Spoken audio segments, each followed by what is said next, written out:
All right, everybody, welcome back for the next training video in this series. In this video, we're going to be covering simple direct post integrations. So I'm going to go ahead and jump into the integration section. So the integration is where you're going to be sending data and connecting standard information to another platform. So we'll go down to sample buyer. We're going to quickly create a campaign for this. So I'm going to breeze through this pretty quickly. You can jump to the create campaign, creating a buyer campaign section. If you want to see how to create a campaign, let's call this one sample contact.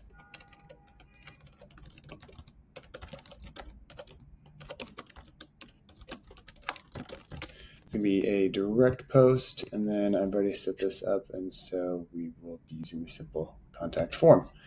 All right, so again, review the campaign setup one if you want to jump to that, but now we have our campaign, so we need to send data to this campaign. So this is going to be a direct post. So for this one, you will be needing to set a price here. So again, review that campaign setup for how this one works generally. So this would be a buyer who's buying a lead for a set price, say $20, something like that. But for today's video, we're really going to be going to the integration page and running through how to send data out of this platform. So we have our campaign here. So a direct post, we have a couple different options here right off the bat.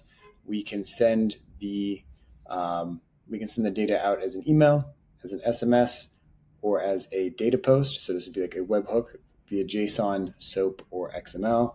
I'm going to be showing you how to do the post. If we switch it over to email or SMS, it is very simple. You're just going to add in the email, write out the email as you'd like it to be sent. You can pull in the fields, which I'm going to show you how to do in just a second here. SMS, same thing, and that's just going to send out. For the post, we need to build the integration.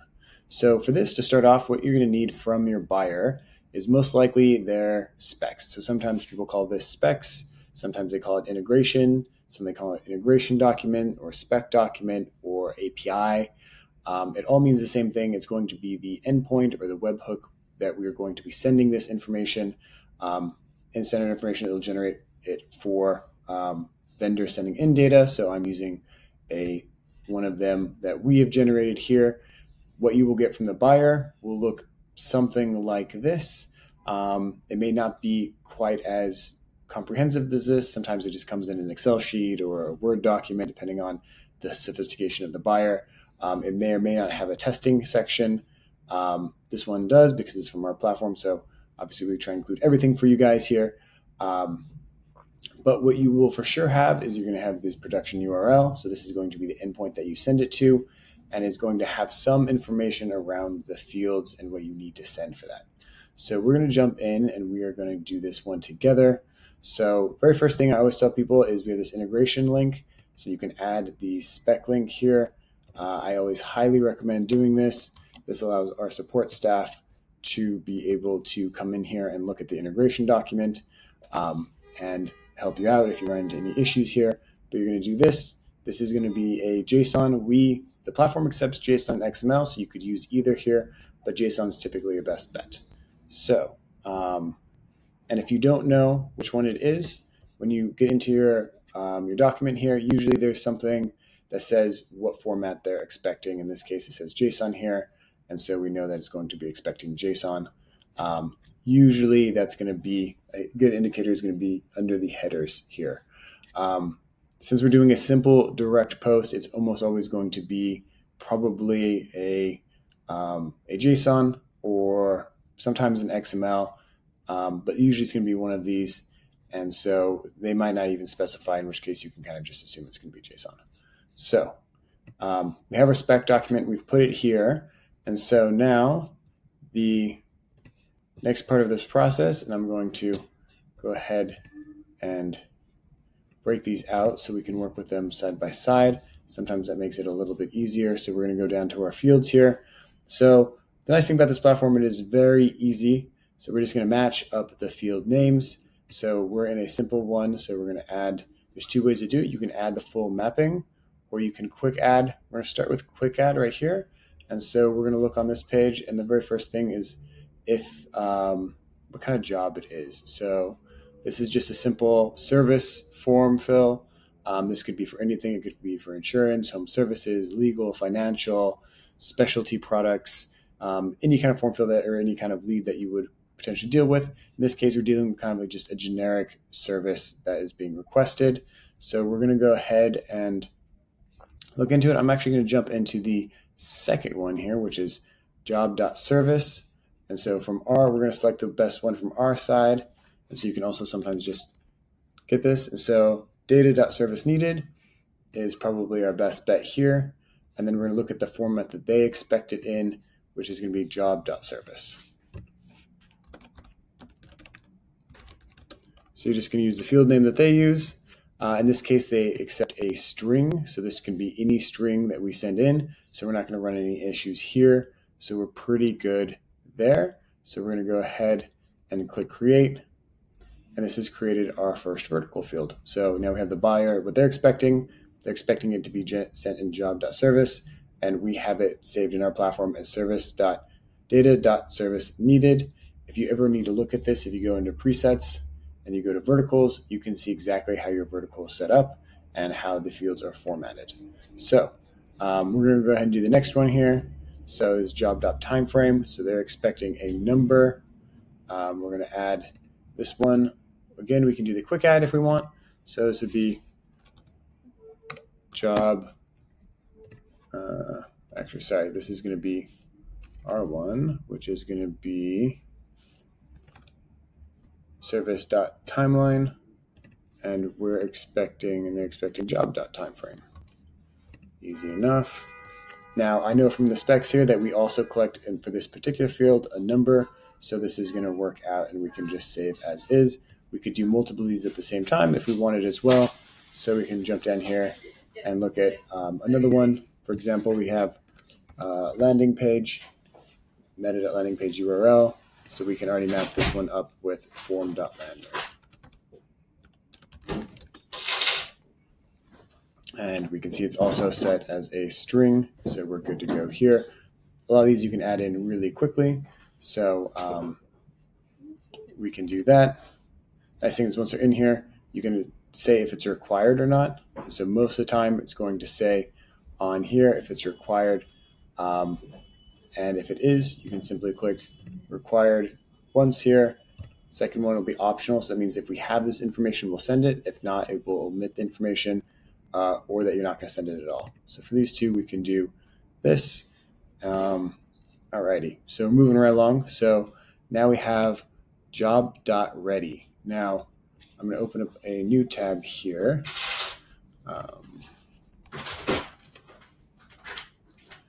And we're going to look at our vertical. And so we're a simple contact form. So we have data.service needed, data.service timeline.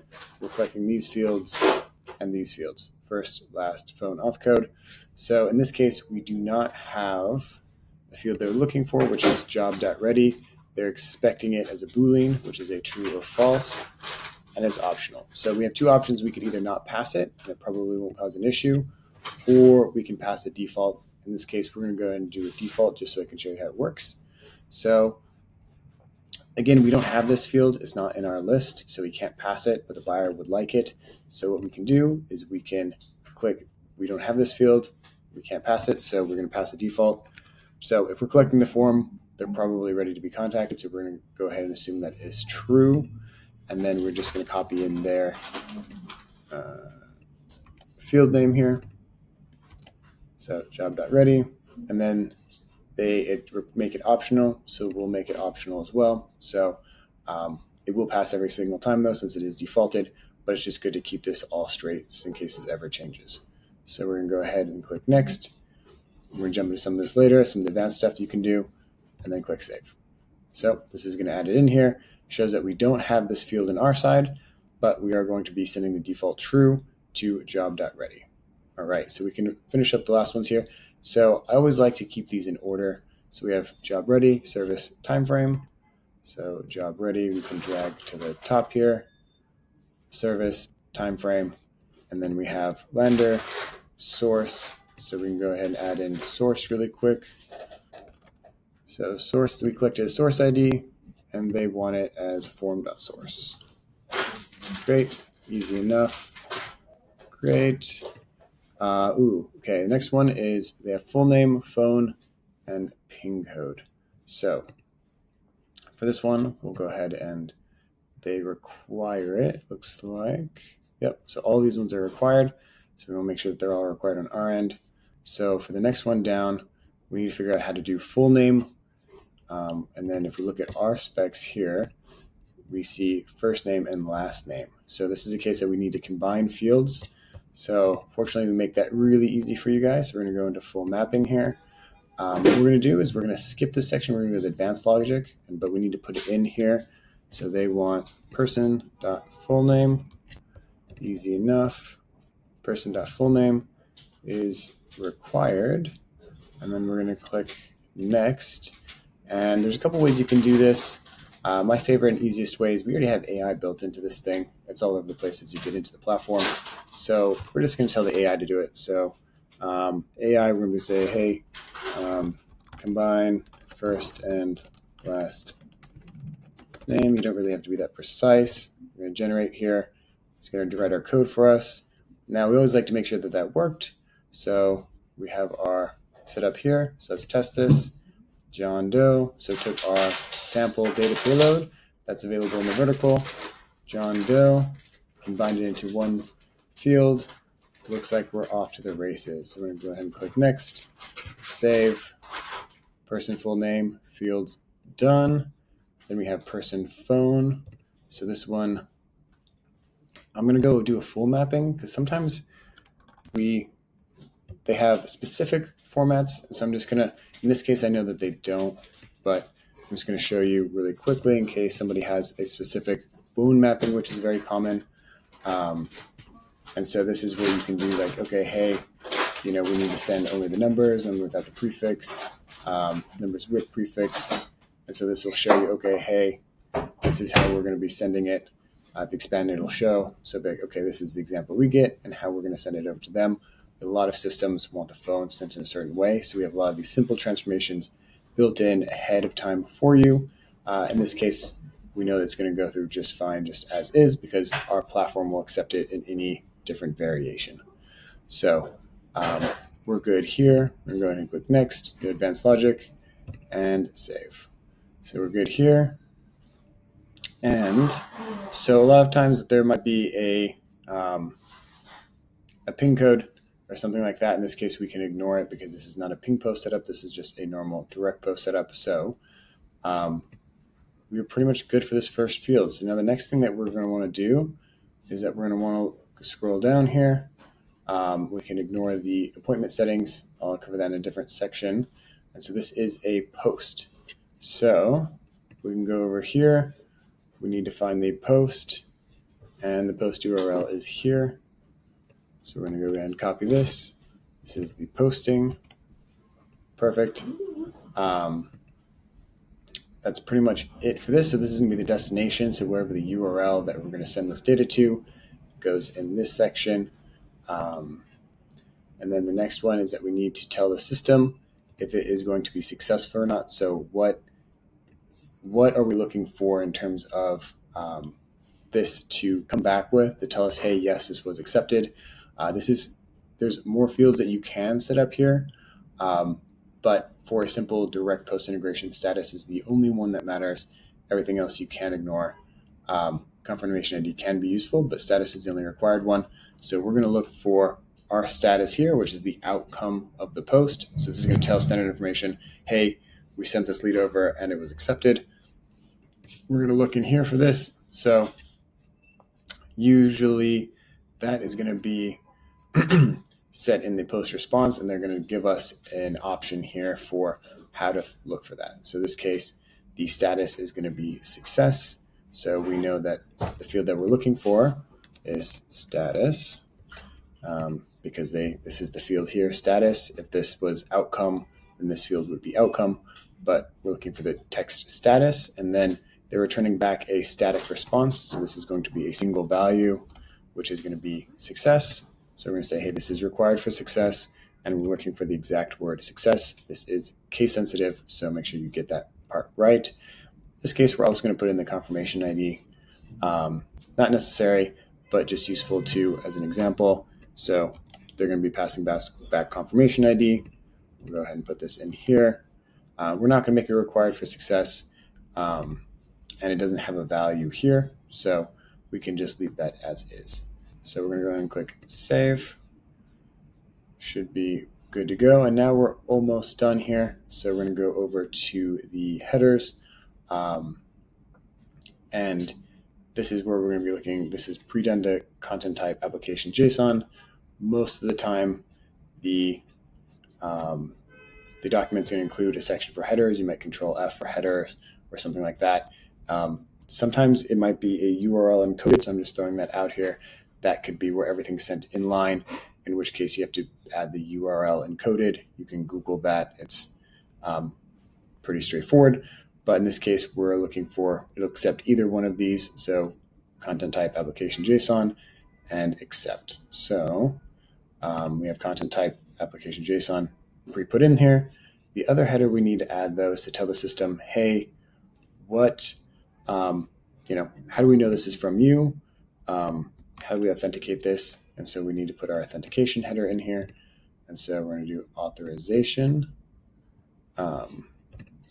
Authorization, cool. It's usually authorization. It might be something else. You can always type this in if it's going to be something different. And then we're going to put in our bearer code here.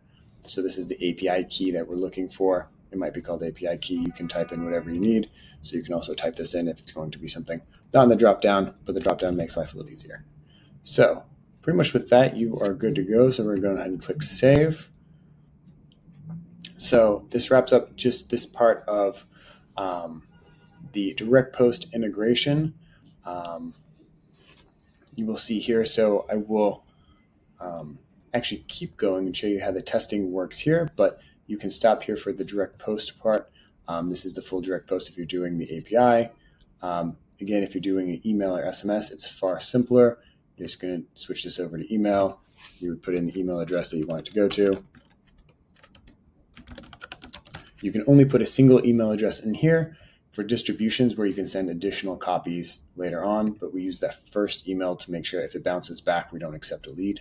So this only one email or one SMS you can select. So this is, you select on here, and then every field that we put in up top is available to be written into your email. And so you can write in,